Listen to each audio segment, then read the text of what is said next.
Hello team, welcome to another ATP Geopolitics video and myself, Jonathan MSP. So Ukraine War News Update, second part thereof for the 5th of July 2024. This is the military aid and geopolitics video together. It's not a crazy amount of news coming out today. It's all been taken up by the UK elections, to be honest. Anyway, we'll move on to military aid and equipment. So Ukraine has now received the promised third Patriot air defense system from Germany. That's confirmed by the country's ambassador to Ukraine. So Martin Jaeger has said Germany have now provided the third Patriot air defense system, and it is in Ukraine.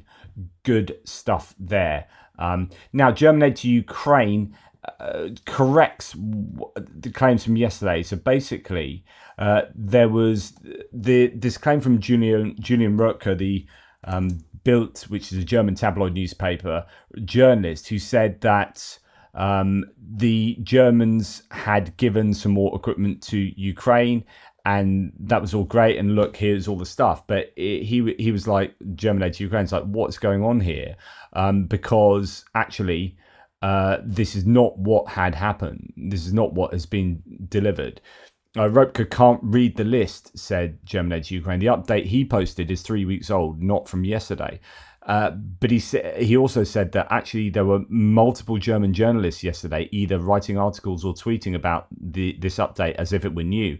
I've no clue why it's so hard for them to read the date, which is listed on the top of the list. So there's all this stuff that I was reading out yesterday, and I did say, I gave the caveat that like, I'm sure some of this has already been delivered. I'm not sure that's something that's just gone over to Ukraine yesterday. Anyway, here's a full list of what has been delivered in the last 3 weeks, which is impressive. So the last 3 weeks has seen 3 HIMARS, 10 Leopard 105s, 20 Marder 103s, loads of armoured recovery vehicles, some Iris-T, SLM and SLS launchers, and medium and short range launchers, mine clearing vehicles, Zetros, water tankers, bridge laying vehicles, so on and so forth. An awful lot of bog standard kind of ammunition for all of those vehicles, or some of those vehicles, and for guns and artillery pieces, so on and so forth.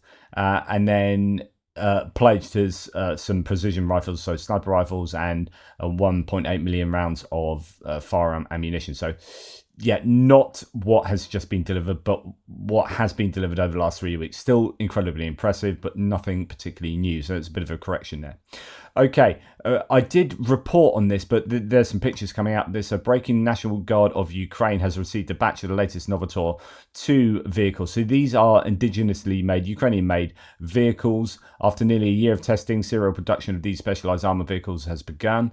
They have a rotating turret featuring a 12.7mm Browning M2 machine gun. The Novator 2 was developed to meet the specific needs of combat groups, accommodating up to 9 personnel inside, according to the Deputy Commander of the National Guard. Each combat brigade of the National Guard will receive these vehicles. So that's really good news. They look pretty decent bits of kit.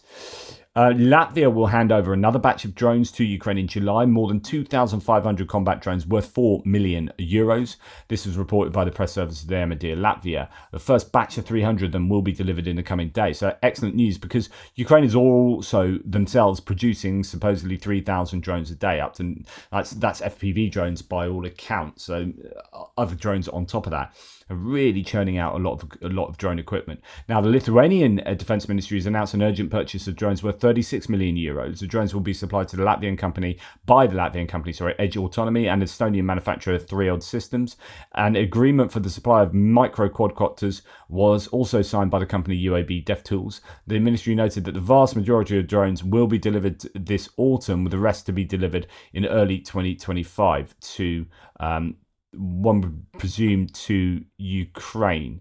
But yes, drones being produced and procured by Ukraine in vast quantities. Every Russian conscript must know what is waiting for them once they arrive in Ukraine, says Australia Intel. Take a good look at these images. This is half a day's worth of production. So the idea, and I have no way of verifying this, I don't know the provenance of this, but if you are producing 3,000 drones a day, this looks to be sort of maybe 1,500 drones. That's half a day's worth of production.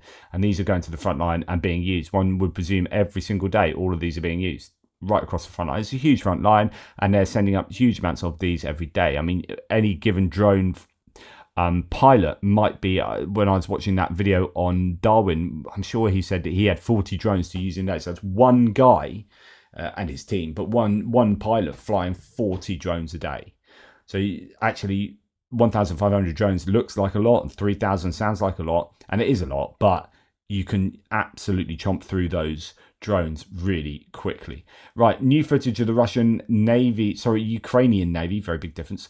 Their new flagship, the Ada-class corvette Hetman Ivana Mazepa, the F-211 ship, currently conducting workup operations off the coast of Turkey. So this is the Ukrainian Navy's first modern major surface combatant. They are producing 2 of these Turkey, so that is getting tested. Obviously, with the Montreux Convention, the Ukrainians neither the Ukrainians nor the Russians can get their warships into the Black Sea. Only what is already there can be utilized. I presume this ship is too big to get any other way into the Black Sea. Maybe you can get that down the Danube. I don't know how you get that to the Danube though.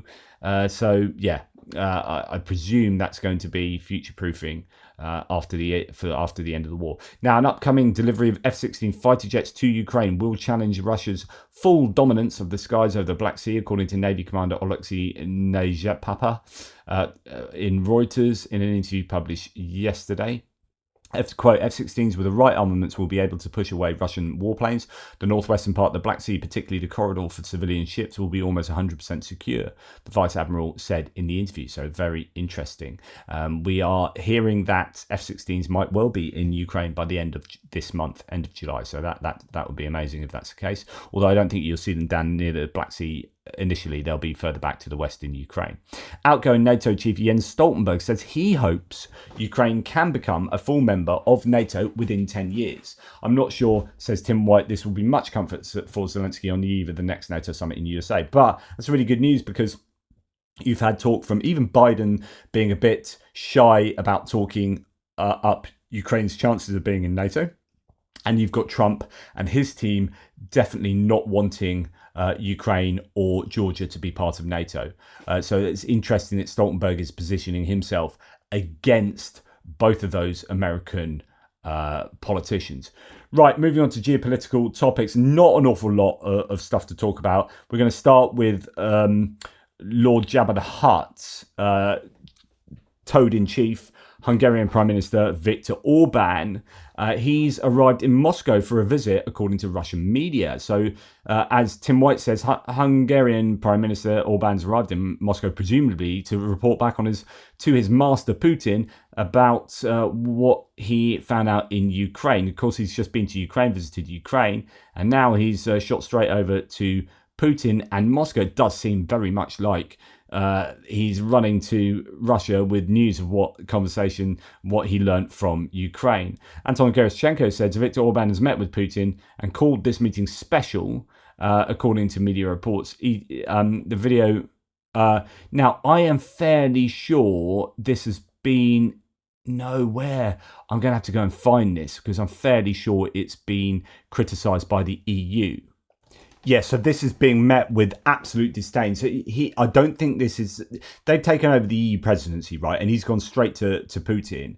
And I don't think this is on behalf of the EU particularly. Like, he's going there as kind of president of the EU, but the council presidency, sorry. But yeah, interesting. So Kaja Kallas in Moscow, Viktor Orban in no way represents the EU or the EU's positions. He's exploiting the EU presidency position to sow confusion. The EU is united clearly behind Ukraine and against Russian aggression. So that's Kaja Kallas. We've got Olaf Scholz. Viktor Orban is visiting Putin as Hungarian Prime Minister. In foreign policy, the European Council is represented by Charles Michel. The EU's position is very clear. We condemn the Russian war of aggression. Ukraine can rely on our support. Peter Fiala, who's the Prime Minister of Czechia. Viktor Orban does not represent our or EU interests in Moscow, nor does he have any mandate to negotiate on our behalf. The Czech position is clear. Putin is the aggressor. We stand with Ukraine. Donald Tusk, PM Orban, on his way to Moscow. We will serve as an important tool in making the first step towards peace. The question is in whose hands this tool is.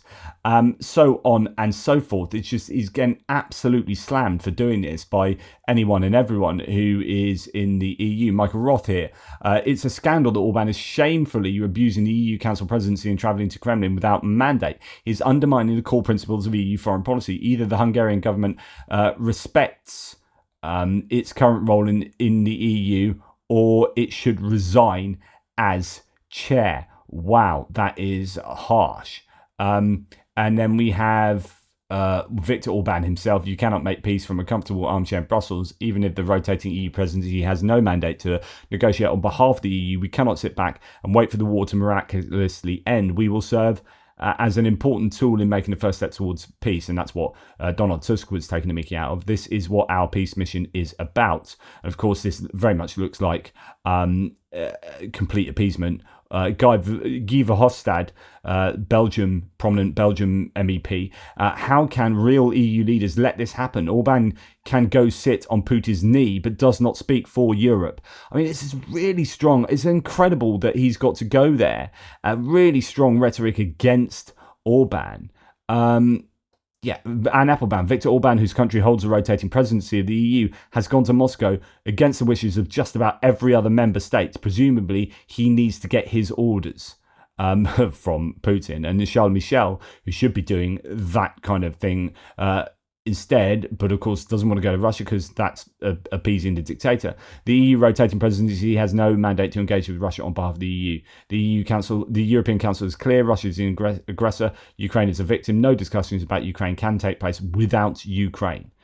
Just, yeah, brilliant. Great stuff there from the EU in repudiating Orban's moves there to try and, I guess, upset the apple cart and appease I mean, essentially he's just gone on a hot date and maybe, I don't know, he wants to hold hands or something. Right, going on to the UK election. Again, I know I've spoken about this ad infinitum, but Zelensky has extended his congratulations to Keir Starmer, who became the next Prime Minister of the UK today with a resounding victory that I've talked about both last night, but more prominently this morning in my synopsis. Here we've got Keir Starmer visiting a car graveyard in Irpin. So he has been out there. I think it's important that he shows that Ukraine is an incredibly crucial element of the UK's foreign policy moves and agenda. Here, this is back in February 2023. He repeatedly pledged to continue the UK's strong support for Ukraine, and Ukrainian officials I've spoken to were not worried about the results of this election. So this is generally good news for Ukraine. Welcome news, because there are other countries that are sort of moving in the wrong direction. So just to remind you, if you didn't see it earlier, Labour made a resounding success of this, a landslide victory, but it's a very wide but shallow victory. So there wasn't an increase in voter numbers in terms of how many people came out to vote for Starmer's Labour. In fact, they got lower voter numbers than 2017 under Corbyn, which is fascinating. Of course, in 2019, Corbyn's Labour absolutely tanked. They went for a real radical left-wing policy agenda. They tanked. Starmer took over and took on this centrist stance. His whole speeches were about centrism. Everything's about centrism and keeping this on a real narrow agenda. And because Reform came along and completely split the Conservative vote and Lib Dems nibbled at the sides, Lib Dem have had a hugely successful campaign and election that has destroyed the Conservative vote share, and Labour have got in with a massive landslide without really doing an awful lot or increasing their vote share, right? So, or increasing their vote numbers. Now, Reform, I think, is it correct that Reform got more? In fact, it's down here. Like, this is insane. And this is why people are clamoring for proportional representation. Of course they will now. I've been saying this for bloody 20 years. Reform got 4.1 million votes. They got 4 MPs. 4.1 million votes, 4 MPs. Most of their votes were spread across the country. Lib Dems had 3.5 million votes. Fewer votes by 600,000. 600,000 fewer votes, and they got 71 MPs. Lib Dems 71 MPs, and Lib Dems do badly out of first past the post, but this is how badly Reform did. Now, I don't like Reform, but they actually are justified in being super upset and not having like 80 plus MPs. Absolutely incredible. And in fact, this is well explained here. So this lets you know what's going on.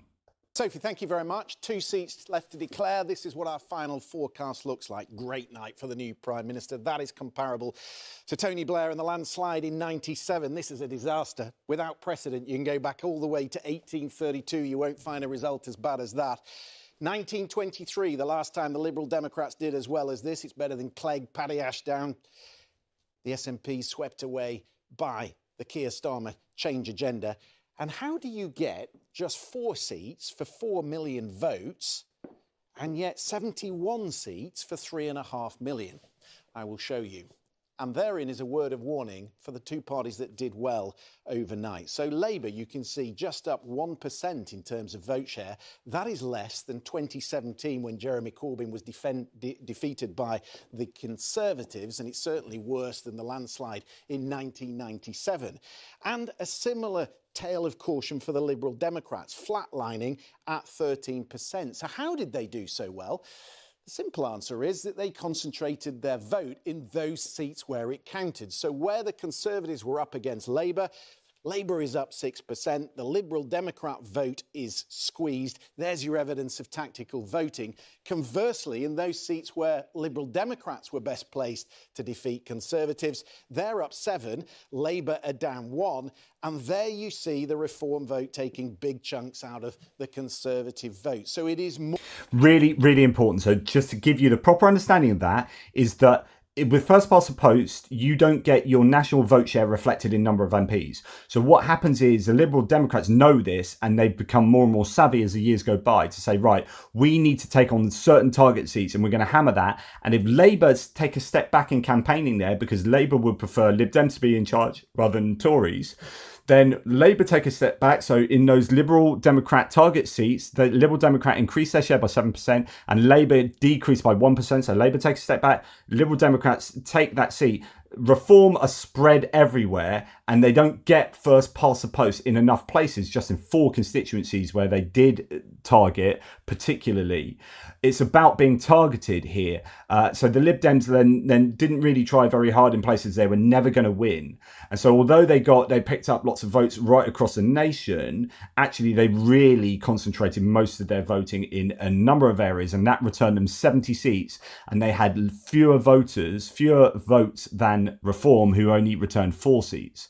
So Reform would either need to learn from this and how to do much more targeted campaigning, or really both parties would benefit from a move to proportional representation. That is a really good example of how proportional representation is needed in the UK, because I mean, I'm not a Reform voter, but they are the reason that Labour won. And really, the Lib Dems won because they took half of the Conservative vote. Now, if Reform are going to remain as a party and not merge with the Conservatives, this is going to be an ongoing problem for the right in the same way it has been for decades and decades for the left. And the reason why you have fewer Labour prime ministers, fewer Labour election victories, is because the left vote is split. It's as simple as that. And the first time the right vote has been split, they get absolutely minced. That's the importance of splitting the vote, and it's why Labour have had it tough for decades. More about revulsion for Conservative candidates than it is about revolution. Yeah. Here are 2 really good examples of where you see that. So in Chichester, where the Liberal Democrats are always competitive, you see Liberal Democrats up 29%. Labour vote is squeezed. There's the Reform vote for absolutely no benefit. Gillian Keegan, the Education Secretary, booted out in Chichester. So those Reform voters, 7,900 of them, right? Those votes don't go to anything. Nothing happens. Same with all of these down here. In fact, the same with the Conservative. This is not represented at all. Like only the Lib Dem one. And actually, if you added Reform to Conservative, you get about what the Lib Dems are on. So it is all about how Reform have performed in Hitchin, over the last 24 hours. Similar story. So this is where Labour are competitive. They're up 17%. Liberal Democrats down 14%. Again, Reform have quite a big vote.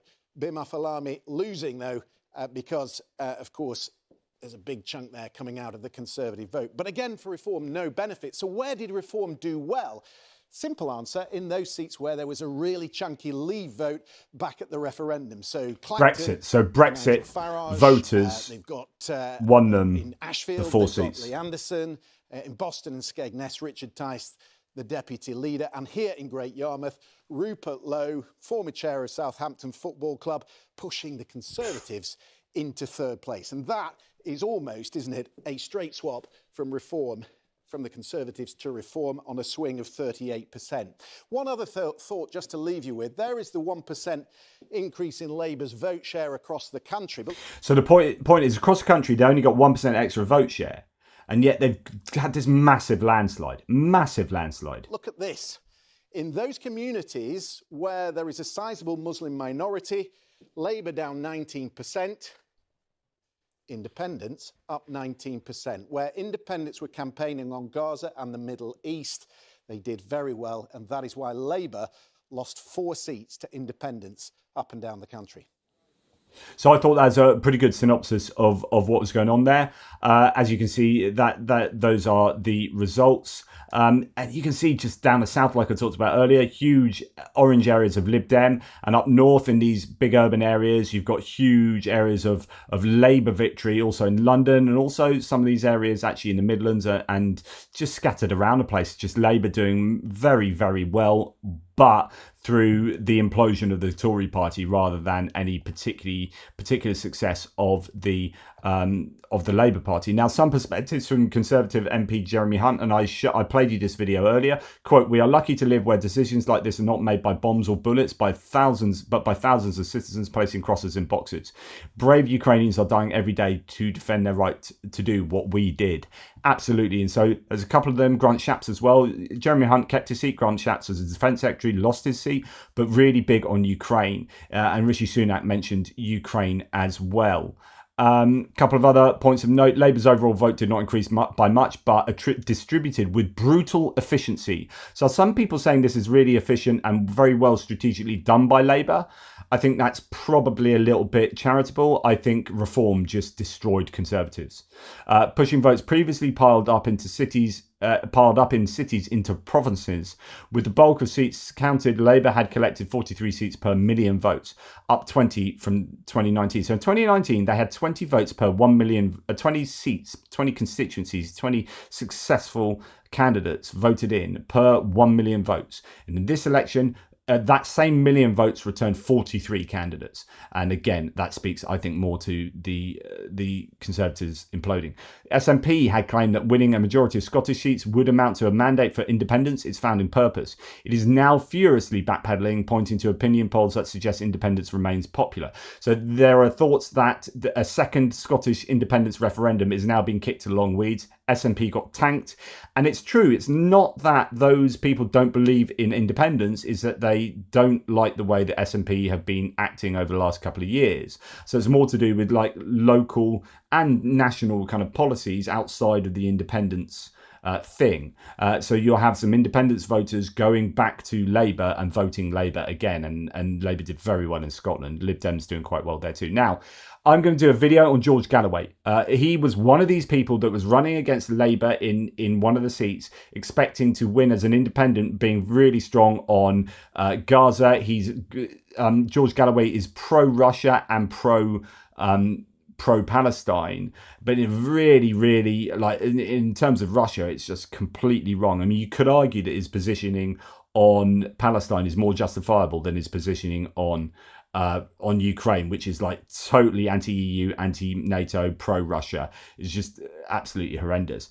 I, for one, am shocked that a lifelong Stalinist whose campaign was funded by an accused rapist and sex trafficker is behaving gracelessly in defeat. What's he talking about? Well, George Galloway didn't even turn up to the count in Rochdale. He didn't even get up on there and concede that he lost, that he didn't win. He didn't even turn up for that. I mean, pretty terrible. As the War Translated says, "Do svidaniya." So I don't believe that butcher was a war crime, said George Galloway. Oh, dearie me. I just want to go to one point. Like, honestly, you've got to understand what Labour have done here. So this is America First Patriot 127, who quite often, I don't know where he sits with regards, supports Ukraine but supports Trump and doesn't want America to do particularly I don't know, really weird positioning on a lot of stuff. So sad to see the UK trade socialists for even more socialism. So the idea that the Conservatives are socialists and that this is even more socialism, that Xi Jinping is very happy this morning. Calling Labour centrists is pretty funny. It's absolutely ridiculous. I have to take, I took massive, as you can see, took a lot of issue with this. And I'm going to say this because this is important for everyone to understand what kind of government is coming into the UK. With all due respect, I don't think you know what you're talking about here. Listen to what Starmer said in his speech to see how Starmer has purged the left from the party. See the activity of people like Mandelson, so one of these people that pulls the puppet strings at the back of the party, operating in the shadows. This is Blair's new Labour 2.0. All the papers recognise this and have for some time. So, for example, last year's paper, Guardian paper, saying a centrist Labour is back, but this time it cannot take the working class for granted. They had the most radical manifesto in decades in 2019 and got hammered, right? So they went the other way. Labour have said, right, we got hammered when we were radical left. Corbyn took us to a record loss. And what you have to remember that's happened in this election is you've gone from a record loss in 2019 to a record win in 2024. This is 4.5 years of seeing a massive transformation. And they've done that by reinventing the Labour Party. And they've done that by going strong on the centrist agenda. You've also seen incredible scenes like Liz Truss being the Prime Minister 2 years ago and losing her seat in South Norfolk. You've had, as mentioned, Grant Shapps, Jacob Rees-Mogg, and all sorts of other big hitters. Penny Mordaunt, really big Conservative hitters lose their seats. This is absolutely huge. So they've been slammed by the Labour left for going centrist, which is why you've seen a bleed to the independents and the Greens and a low turnout. And this is why a number of unions did not endorse them. So the idea that these guys are like crazy socialists and Xi Jinping would be happy is just not to understand the actual reality on the ground in the UK. And it's also to be someone that sits on the far right in the US and go anything to the left is Marxist. Like the Democrats are just Marxist, whereas the Democrats would be pretty centrist in European politics. This is why a number of unions did not endorse them. This is why their manifesto, have you read it? Because I have read the entire Labour manifesto, is decidedly centrist from a UK European point of view. And then, Wikipedia says Starmer's tenure has seen the party move closer to the political centre. Starmer's faced claims that he's carried out a purge against the potential left-wing candidates by suspending 2 left-wing MPs amid the move towards the centre. Again, I think you evaluate things from a really blinkered position, and in this case, one that is also wrong. As the SSRN working paper, Centrism, the Labour Party and Keir Starmer in 2023, a note concludes, and I could read all of you that, I'll just read you the very last paragraph. In the process, centrism triumphed again, and so does the situation stand in mid-2023. This is an American paper, by the way, as the Labour Party looks forward to the general election, one that, with Labour looking electable even to those on the right as they watch their usual favoured party struggle, may well see it return to government, bringing back Blairism. However, it will be profoundly different circumstances from those which prevailed and seem likely to go on prevailing in 1997, economically, fiscally and politically, with all that implies about how it is likely to be received. So this is the idea that is just definite centrism. That's what he's platformed on. And of course, then he says back, well, you said it right there, centrist from a European perspective. Okay, well, if you want to call that some kind of Marxist socialism, then so be it. I mean, you're just warped by some Trumpist view. So in comparison to the rest of the world, they are radical left socialists. No, they're not. If you think the Labour Party, as has just with Keir Starmer that got up and said, we've changed the party. Go and listen to his speech. We changed the party. You see him purge all the left-wingers out. They've changed it to a centrist party. They've got a decidedly centrist policy agenda in their manifesto. They're being super cautious. They're being fiscally cautious. And to think that they're radical left socialists is not to understand politics. And yes, I did read their manifesto. Bollocks. BBC, bollocks you read their whole manifesto. BBC is also a nice interactive tool to compare across them. But yes, they do have a good tool. I just doubt you've read their entire manifesto as an American sitting there. But anyway, I don't mean to call you a liar, but like the idea that these are radical left socialists is just nonsense. Jeremy Corbyn was more of a radical left. He was just a general centre left leader, and he was absolutely repulsed by. In fact, he's being deselected by the party because he's too left wing. Diane Abbott was deselected and sort of begrudgingly, and a whole controversy. Like Jeremy Corbyn was if you could argue, a radical left socialist, right? And he got absolutely tonked. The party got tonked in 2019 for that. And they've changed the party, reinvented themselves as New Labour 2.0. And it's centrist. It is not what that was. If you don't want to believe that, well, I can't help you there. But that's clearly what has taken place. Anyway, thanks for watching. Please like, subscribe, share. Take care. Speak soon. Doodle pips.